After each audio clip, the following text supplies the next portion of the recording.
started on this, and I should probably minimize my face so I'm not very judgmental of myself. All right, let's get started. I have a whole binder here.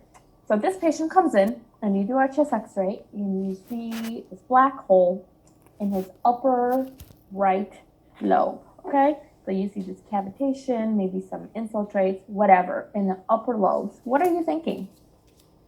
I hope you're thinking TB. Okay, if that's what you're thinking, you are correct. This is a chest X-ray of someone who has TB. So TB is found in an upper lobe, it's like this one, in the right upper lobe, right?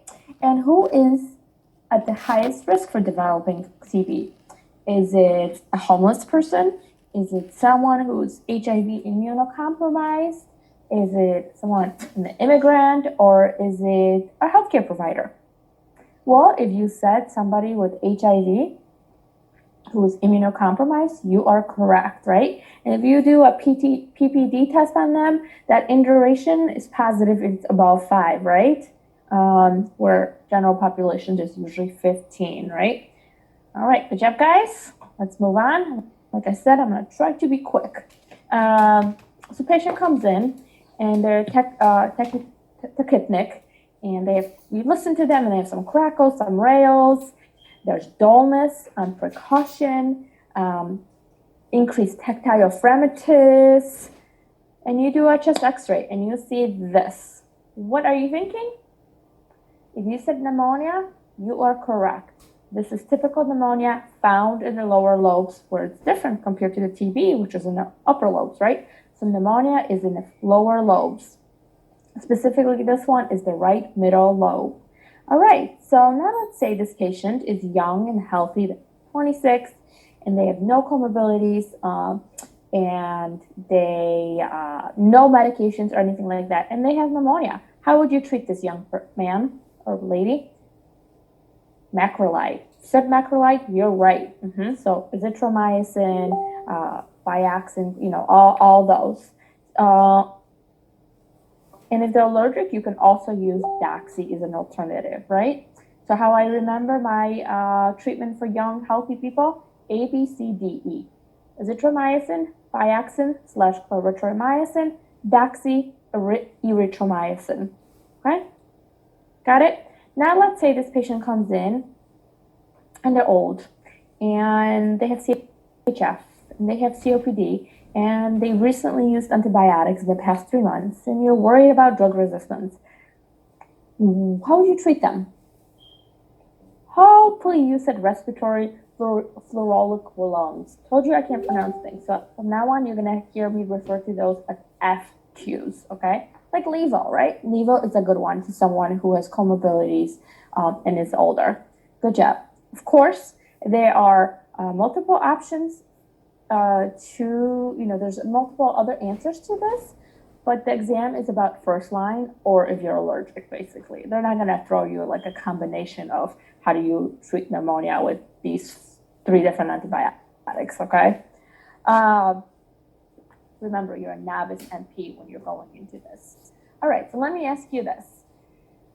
So this patient that comes in and has all the signs and symptoms of pneumonia, and so that's what you're thinking. At a minimum, what are you going to do? What are you going to order for this patient?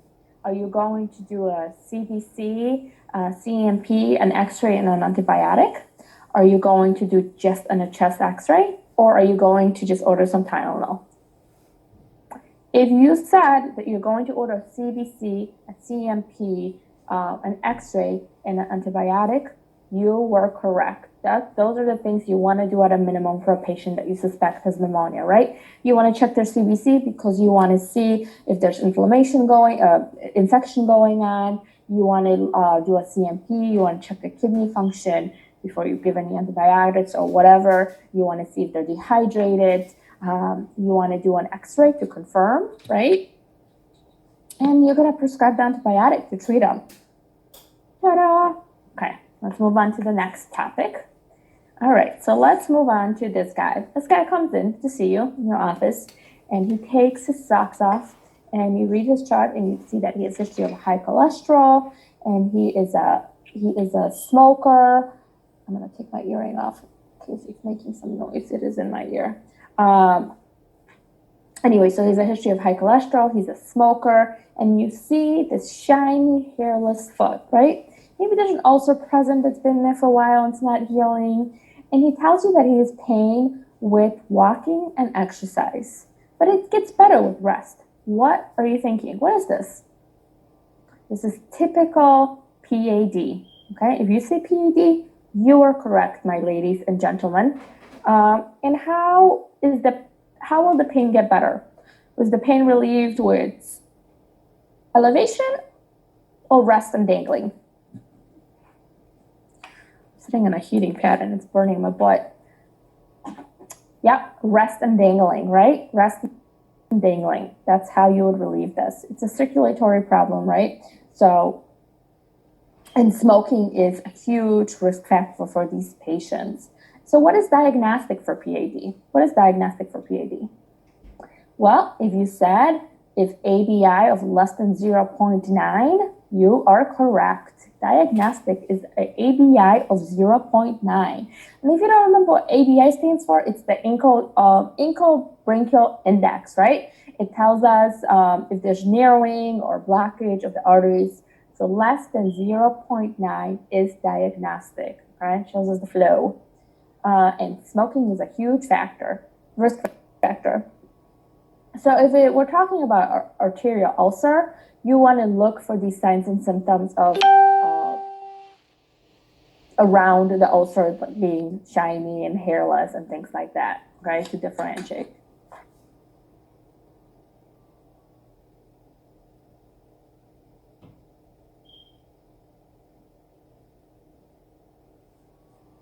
All right.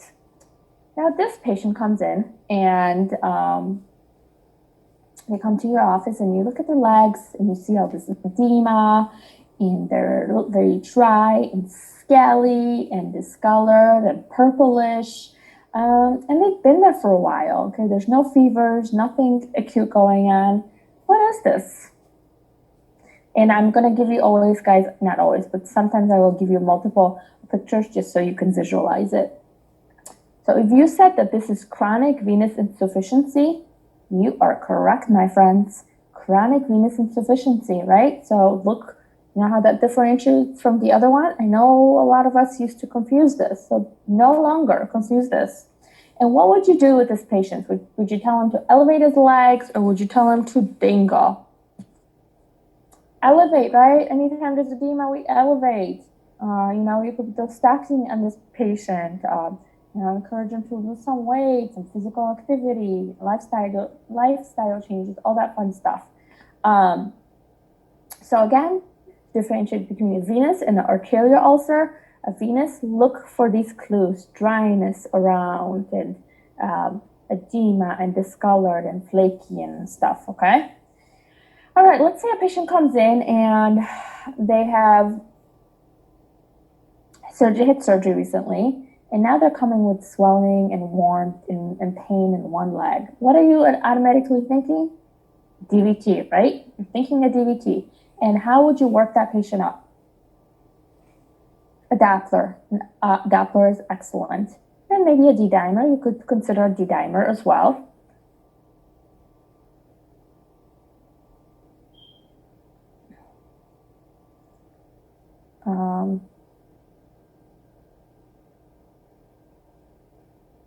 Anyways, let's move on. Let's move on to our next slide. Sorry for my pause there. All right, so now this patient comes in. They take the pants off, and you see this shining thing staring at you from their privates. What is this? Is this basal cell carcinoma? Is this condyloma ocumentum, or is this molluscum? If you said condyloma ocumentum, aka general words, you are correct, my friend, okay? These are general words. The other two that I named are also differential diagnosis of condyloma ocumentum because they're all shiny, okay? So you remember that. What causes these beautiful condyloma ocumentum? HPV. HPV. And how would you treat it? TCA is a good option. TCA or BCA, it's a little acid you can put on.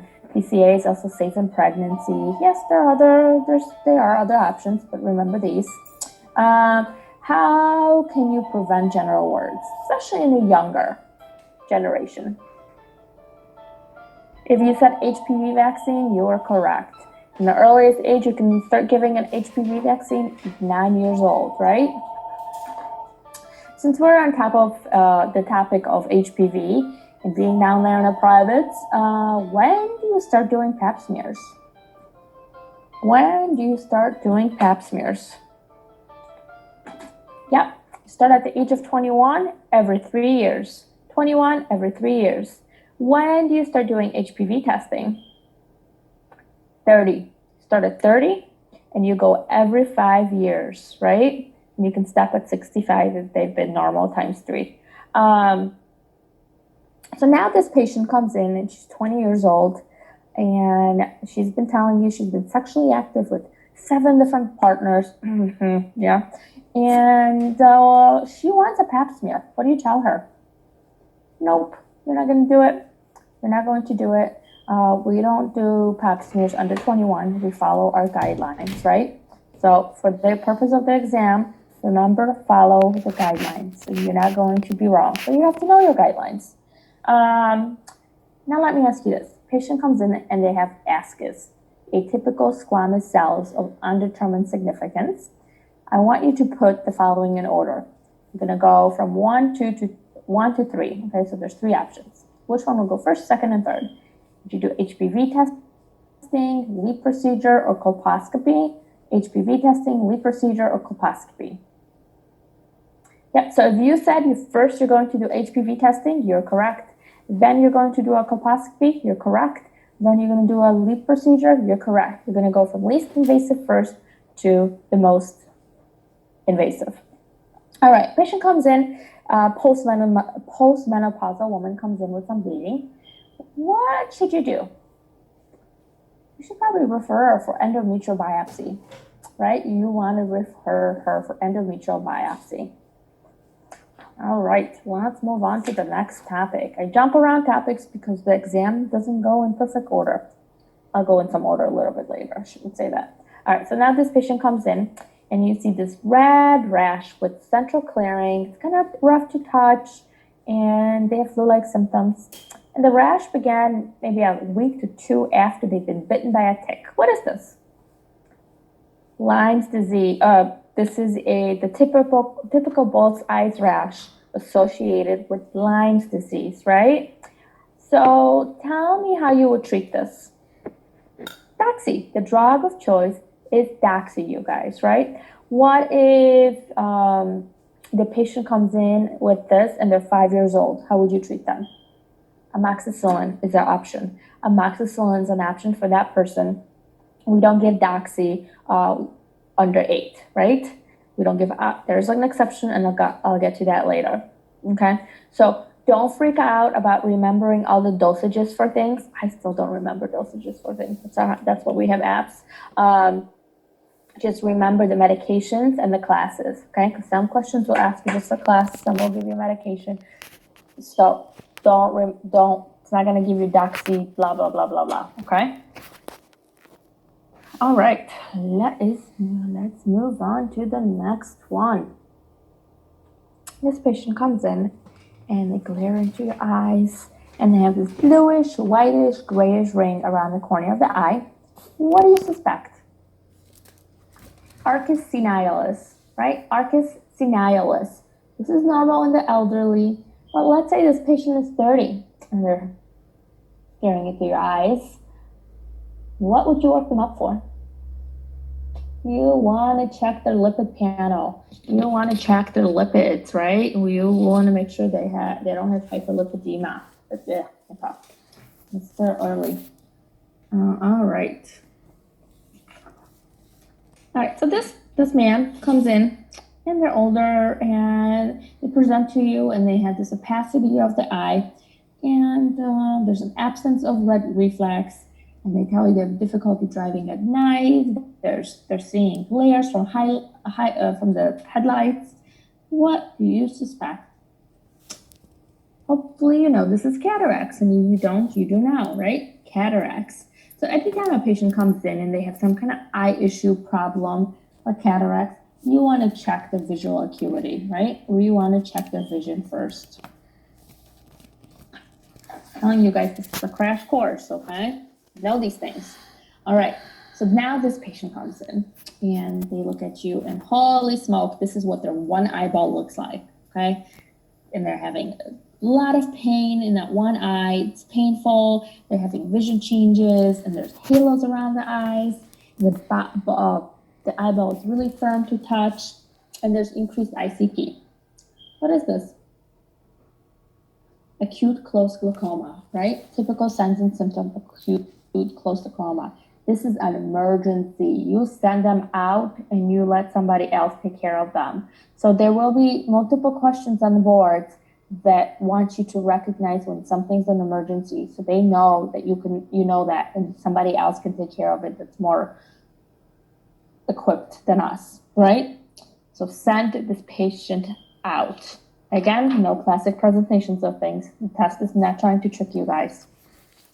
All right, now this patient comes in and she's older and she's telling you that she feels like there's a curtain shutting over their eyesight and there's flashing of lights.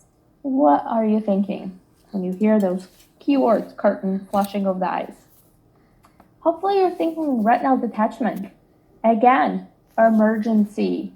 Send them out, let somebody else take care of them that knows more about eyeballs than us. All right, so this patient comes in and they show you the wrist, and maybe on the dorsal, maybe on the radial aspect of the wrist, you see this mobile fluid-filled thing, and they're complaining of some pain, maybe some numbness and tingling a little bit. What is this? Ganglion cyst. This is a ganglion cyst, right? It could be self-limiting, it could reabsorb, or it might have to be surgically removed, right? And the mass is usually mobile, tender, can transeliminate. Ganglion cyst, you guys. All right, so let's talk about this. So this patient comes in your office, and she's older, and she's new to you, and you look at her hands, and she also tells you that she has a lot of stiffness that lasts for a long time, and maybe she's some other systematic complaints. And you see these nodules on the knuckles. You see the nodules on the knuckles, okay? That are bilateral, symmetrical. What are you thinking? Well, hopefully you're thinking RA. Hopefully you're thinking rheumatoid arthritis, right? You see all those key things. You see that there's some ulnar deviations. You see that there's some swan neck deformity. You see the sausage fingers, right? And RA is a multi-system disease. So they will probably have systemic symptoms, and that stiffness lasts a long time, not like with OA. Okay, so just be familiar what RA looks like. And here's just another picture for you, all the deformities of a hand of someone with RA. All right, so now I'm gonna ask you this. Which of the following would you treat with methotrexate? Which of the following would you treat with methotrexate? Would it be hand one or the two hands or the one hand? Well, if you told me the two hands, the RA, you are correct, okay? Yes, there are lots of other ways to treat RA, NSAIDs, steroids, Tylenol, all those things. Methotrexate is one, right? It's the disease-modifying anti-emetic drug, methotrexate. And here's just another picture for you with the rheumatoid nodules, those firm lumps under the skin that are very specific to RA. They don't change color, they don't bleed. Yes. So you know what a RA hand looks like. Okie dokie. Now this patient comes in, and it's an older woman, and she tells you that she's complaining of aching pain in hands and fingers after doing some gardening, and no other systemic complaints. And she has these Herbertin nodes near her nail, and then she has the Bouchard's nodes in the middle of her finger. What is this? What does this lady have? Osteoarthritis, right? Typical osteoarthritis. I had a hard time remember which ones are ours, which are her burdens. So somebody told me that you smoke your herbs this way, right? You keep it between your fingernails. So I get dibs on the herbs, right? Because these are distal and then proximal of the Bouchards. Does that make sense? Sorry, I don't actually smoke anything, but maybe now you'll remember it. And what type of exercise would you recommend to this patient? Heavy lifting, no exercise. How about low impact exercise? Like swimming is a beautiful one for this patient, right? All right, let's say a patient comes in and actually, let me ask you this. What would you expect to find on an x-ray of a person who's complaining of a lot of stiffness and pain upon wakening? That's really good walking. You would expect to see some joint space narrowing, right? And that's someone with osteoarthritis. So this is just a visual to help you remember that. Joint space narrowing, there's going to be some changes in the bones, some bone spurs, all that. But joint space narrowing, someone osteoarthritis. All right, so let's briefly talk about osteoporosis. So a patient, let me ask you this. What is the T-score for osteoporosis? Negative 2.5 or less, right? Negative 2.5 or less. And osteopenia is -1 to negative 2.4. Okay, if a patient had a DEXA scan a couple years ago and they were starting on some medications, how will you know if the medication's working? Would the repeat have more positive numbers or more negative? More positive, right? That's how we know there's improvement. The number will get more positive. And we can repeat that DEXA scan, every 1 to 2 years or so. And what type of exercise is good for someone with osteoporosis? Low weight bearing is good, okay? Walking, climbing stairs, things like that, okay? True or false? And long-term use of PPIs cause osteoporosis? Absolutely, yep, so be aware of that. How about this? If somebody is taking too much Synthroid, can that lead to osteoporosis? Yes. What if a patient has hypertension and osteoporosis? What is a good medication to give them? How about a thiazide diuretic? A thiazide diuretic, you guys, it slows down the excretion of calcium and increases the calcium absorption, and therefore decreases bone demineralization, right? So thiazide is good for someone who has osteoporosis.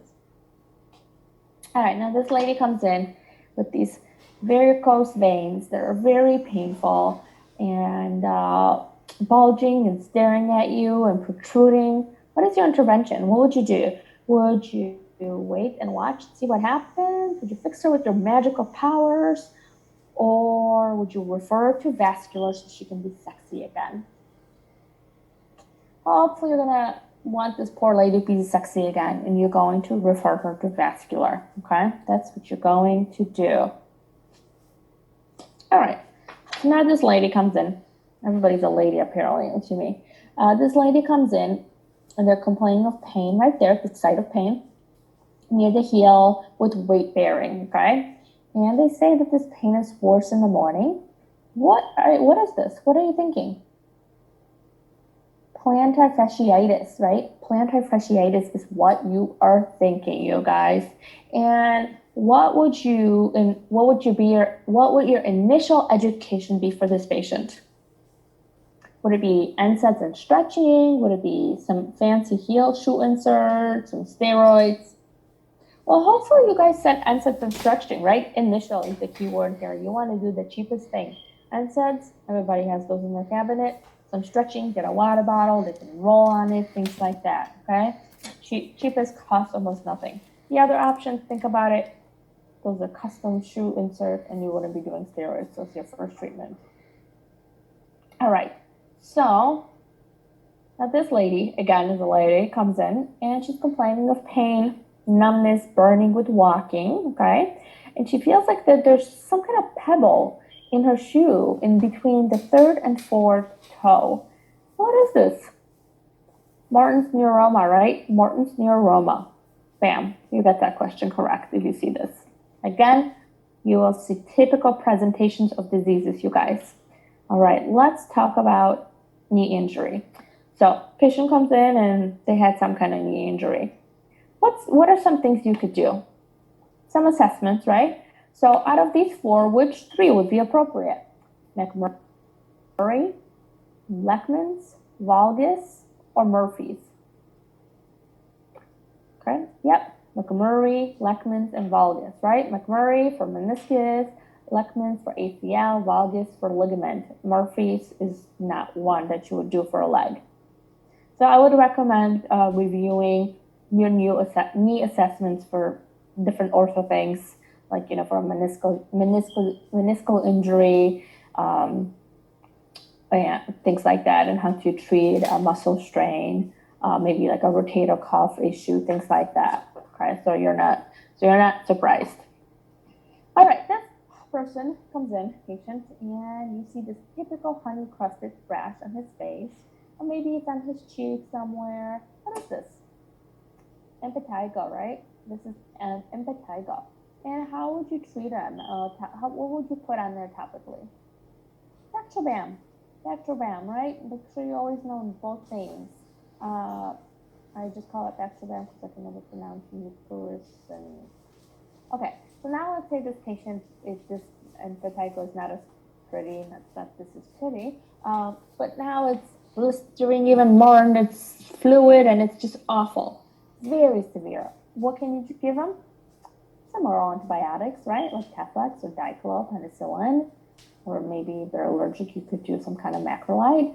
But typically, you are going to use Bactroban on impetigo, on that cheek that you see. All right, so now, I can never pronounce this. Now you have a patient that comes in, and you do a Chvostek sign. So you like tap them on their cheek, on their facial nerve, and they're twitching. What is that sign of? Hypocalcemia, right? Their calcium is low, and it's Chvostek, Chvostak. Okay, there's a little explanation for you there. All right, now this patient comes in and you see all these sores on their mouth. What is this? What's going on here? Herpes simplex, right? This is herpes simplex 1, typical cold sore. Maybe not typical, this one's pretty severe. And how can you treat this? You can do some topical antivirals, right? Some kind of Abreva, things like that. Or if it's severe, this is pretty severe, you can give them an oral Eclavir antiviral again. Ouch, painful. All right, let's talk about the eye a little bit. Whoops, I went one ahead. Whoops, and I went one ahead again. So I hated the eye, so I assume all of you guys hate the eye. Maybe because in real life we don't look at that many. But let me ask you this, true or false? Are retinal arteries thinner, narrower, and lighter in color compared to veins? And just look at this picture. True, right? Retinal arteries are thinner, narrower, and lighter in color, and veins are thicker, wider, and darker. Okay, so remember this. You will have, there's a very big chance that you might have a couple pictures of fundoscopic eye exams on your boards. So I want to make sure you are prepared for those. Okay, so let's briefly talk about hypertensive eye or hypertensive retinopathy or retinal sclerosis, whatever you want to call it. Right, it's characterized by 4 grades. Grades 1 through 4, 1 and 2 are reversible, 3 and 4 are emergencies, okay? So first grade, it's characterized by copper and silver wire arteries, right? So right here, you see some copper wiring, and I'll show you another picture where they actually look more silvery. And then here's some AV nicking, okay? It's basically when the artery crosses a vein, there could be bulging due to compression, and it's more stiff looking. So definitely know what AV nicking looks like. So if patient comes with any of those two, they're reversible, you control the brow pressure, you refer them out. And then there's 3 and 4.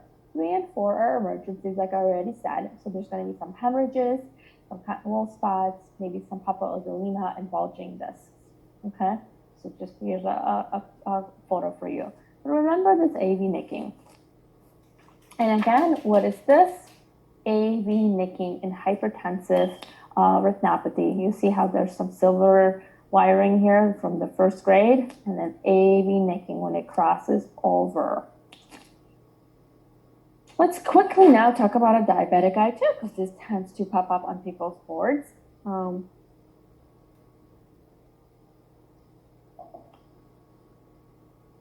So a diabetic eye could have some cotton wool spots and some exudates, and some neovascularizations, hemorrhages, microaneurysms, edema, all this fun stuff, right?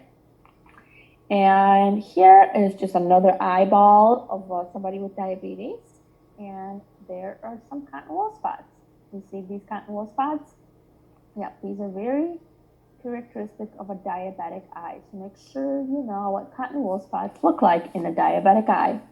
Again, there are some cotton wool spots in a diabetic eye and some neovascularization, okay? So be able to recognize what a diabetic eye looks like. Again, a diabetic eye with those cotton wool spots, okay? And then this one, those new vessels are called what? Neovascularizations, also in a diabetic eye. Okay, maybe it's an overkill. Normal eye, diabetic eye with those cotton wool spots. All right, so a patient who has macular degeneration experiences what type of vision loss? Central, right? Central vision loss. And so if you have a patient that you're taking care of in your office and you're writing them some instructions for their medication, would you write it in large print or small print? Large print, okay? Just a little side note, non-clinical thing. Somebody who has some kind of vision problem, like macular degeneration, they kind of live far away in a rural area, and they call you up and they can't get to you, it's no longer possible. That's a perfect person for telehealth, a perfect candidate for telehealth, okay? All right, so now this lady comes in, again, it's a lady, and she shows you her salmon pinkish colored rash. And it has this Christmas pattern to it. She tells you that this rash began a couple of days after this plaque, after this patch started, okay? What is this? Well, if you said that this is pityriasis rosea, then you are correct, my friend, okay? But what is this Harold's patch? I just gave you guys the answer. What is this patch called? Harold's patch. So be familiar with this, okay? This is really no big deal. It's self-limiting often, usually goes away in like 3 to 8 weeks or so. Usually non-itchy. We don't really know what causes it, but know those typical presentations of this. Okie dokie, let's move on to this. So now this elderly patient comes in to see you, and you see this specific rash, this specific pattern on their back, okay? This dermal, I can't talk, distribution rash. And they tell you there's some burning and some pain a few days before the actual rash began. What is this? Shingles. This is a beautiful presentation of shingles. Again, the exam is all about the typical presentations, okay? And how are you going to treat this patient? You're going to give him some Aclavir, right? You're going to give him an antiviral. And the sooner you give him that antiviral, the better. You want to start it within 24 to 72 hours because we want to prevent complications for this poor older patient, right? We want to make sure they don't scratch and they don't get a secondary bacterial infection. We want to make sure they don't get post-herpetic neuralgia, things like that, right? Now let me ask you this. A patient comes in and they tell you they got a heating pad for Christmas and they've been using it continuously on their back, and now they take it off and you find they tell you that they have a rash that spread all the way to the front in that specific pattern. What are you thinking? What are your differential diagnoses? Contact dermatitis and shingles, right? So contact dermatitis if it stays local, and shingles if it goes to the front, right? Make sense? Give me an example of primary prevention of shingles. If I asked you to give me an example of primary prevention of shingles, what can you tell me? How about a varicella vaccine as a child? Bam. There's a non-clinical, clinical type of question. Know your primary, secondary, those preventions. You might have several of those questions. So you have to know that. Don't skip over it, okay? All right, this child comes in to see you. And this rash began at the end of the face, and then shrunk, and then moved to their extremities. And it's in multiple stages, and they have a low-grade fever, and there's these vesicles, and some are crusted, some are fresh. What is this? This is varicella. This is chicken pox, right? And how do you treat this? Usually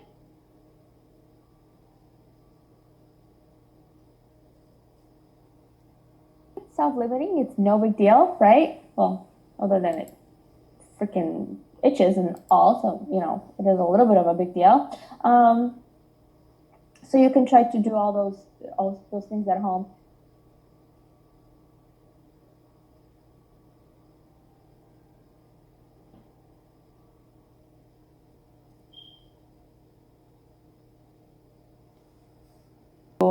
On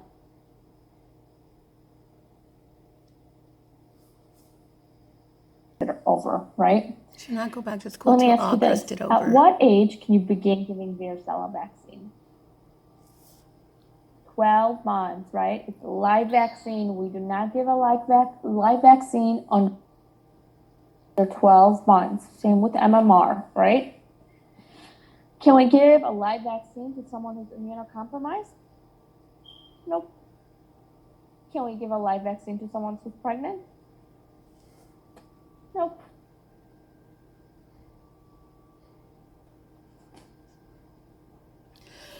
All right. Do this one.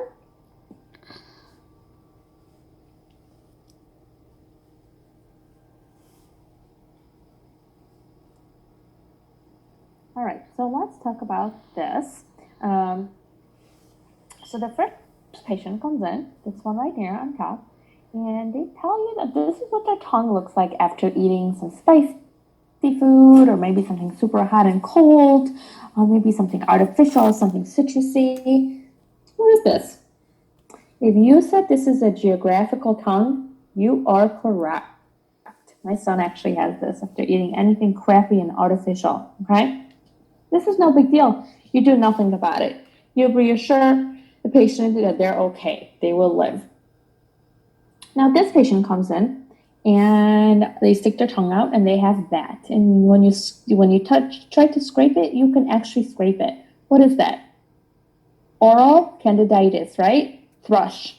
That is what it is. So how would you treat this? Antifungal, right? Antifungal, for example, nystatin. All right, and now this third patient comes in, and we're going to assume the one on the bottom is all the same person, a black person, a white